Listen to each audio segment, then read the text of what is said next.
প্রথম আলো এবং ডেইলি স্টার পত্রিকা এরা যদি খারাপ সংবাদ পরিবেশন করে, আপনি সেই পত্রিকা পড়েন না।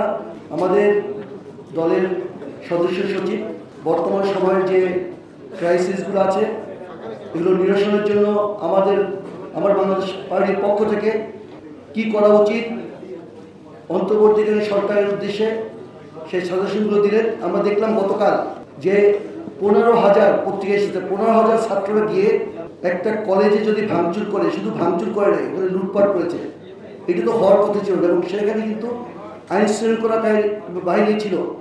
তাহলে আমাদের স্বরাষ্ট্র উপদেষ্টা যারা রয়েছেন তাদের কাছে আমার জানার যে আপনি যদি আইন শৃঙ্খলা রক্ষা করতে না পারেন তাহলে সাধারণ মানুষ তো অত্যন্ত অসহায়। আমরা যে বিপ্লবটা করেছিলাম সেটাকে হাইজ্যাক হয়ে যাবে, লুটপাট হয়ে যাবে বিপ্লবটা। অতএব আপনারা এই ব্যাপারে সিদ্ধান্ত নিন। দেশের মানুষের স্বস্তি শান্তি কিসে আসে সেইটা আপনাদের দায়িত্ব। প্রথম আলো এবং ডেইলি স্টার পত্রিকা এরা যদি খারাপ সংবাদ পরিবেশন করে, আপনি সেই পত্রিকা পড়েন না, ওর বিরোধিতা করেন, কিন্তু আপনি সেখানে গিয়ে অগ্নিসংযোগ করবেন বা ভাঙচুর করবেন, তাহলে আমরা যা আন্দোলন করলাম এই ফ্যাসিস্ট শেখ হাসিনার থেকে আমরা উন্নত কি হলাম?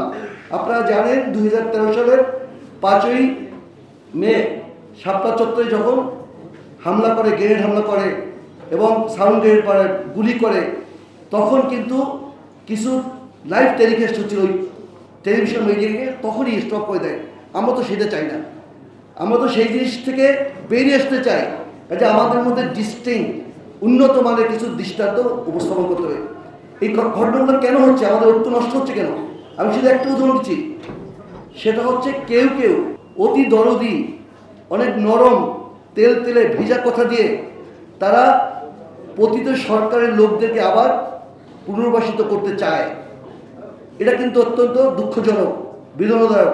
আমাদের সদস্য যে ঐক্যের কথা বলেছেন, এইটা যদি কেউ করতে চায় তারা নিজেরাই কিন্তু ওই প্যাকেটে চলে যাবে। পতিত সরকার এবং যুবলীগ ছাত্রলীগ যে অন্যায় করেছে, তারা যেখানে চলে গিয়েছে, তাদের যে পরিণতি হয়েছে, এই কাজটি তাদেরকে যারা পুনর্বাসিত করার চেষ্টা করবে, ওই ঘৃণা সমভাবে ওই ব্যক্তি বা গোষ্ঠীর উপরে বর্তাবে।